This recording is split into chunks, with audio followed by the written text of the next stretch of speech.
এখানে আল্লাহ তাআলার লাভ কি? আমরা যদি নেক আমল করি, নামাজ পড়ি, রোজা রাখি, লাভ কার? আল্লাহর কোন লাভ আছে? লাভ তো আমার আর আপনার। আরে আপনি যদি নেক আমল করেন, নামাজ পড়েন, রোজা রাখেন, তাহলে তো আপনি জান্নাতে যাবেন, এটা আপনার লাভ। আপনি যদি পাপ কাজ করেন, জেনা করেন, সুদ খান, ঘুষ খান, এটা তো আপনার জন্য ক্ষতি। তাহলে আপনি জাহান্নামে যাবেন, এখানে তো আল্লাহ তাআলার কোনো আসে যায় না। বান্দা নেক আমল করে জান্নাতে যাবে, এটা বান্দার জন্য লাভ। বান্দা গুনাহ করে জাহান্নামে যাবে, এটা বান্দার জন্য লস, বান্দার জন্য ক্ষতি। কথা বলেন ঠিক কিনা? তাহলে আল্লাহ পাক রব্বুল আলামিন জানায় দিলেন পরিষ্কারভাবে, হে দুনিয়ার মানুষ শুনে নাও, তোমাদের উপর রমজানুল মুবারকের রোজা ফরজ। ফরজ তরফ করা কি গুনাহ? কবিরা না সগীরা? বিশ্বনবী হাদিস শরীফের মধ্যে বলেন, মান সামা রমাদান ঈমানান ওয়া ইহতিসাবান গুফিরা লাহু মা তাকদ্দামা মিন যামবি।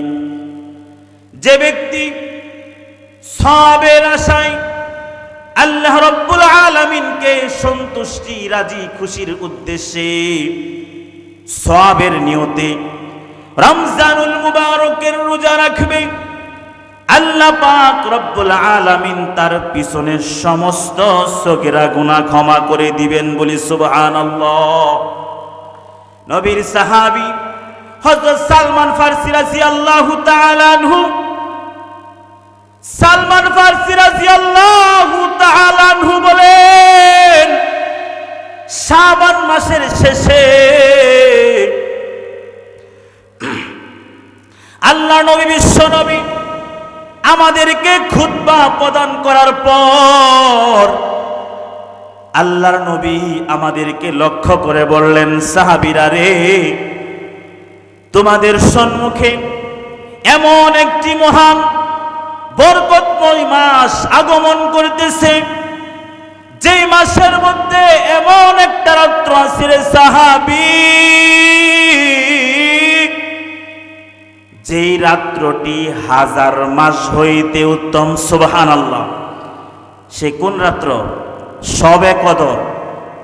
শবে বরাতের চেয়ে শবে বরাত শ্রেষ্ঠ না শবে কদর শ্রেষ্ঠ? শবে কদর। কারণ এই শবে কদরের নামানুসারে পবিত্র কুরআনুল কারীমের মধ্যে একটা সূরা নাজিল করে দিলেন, সূরা কদর। কি সূরা? সূরা কদর।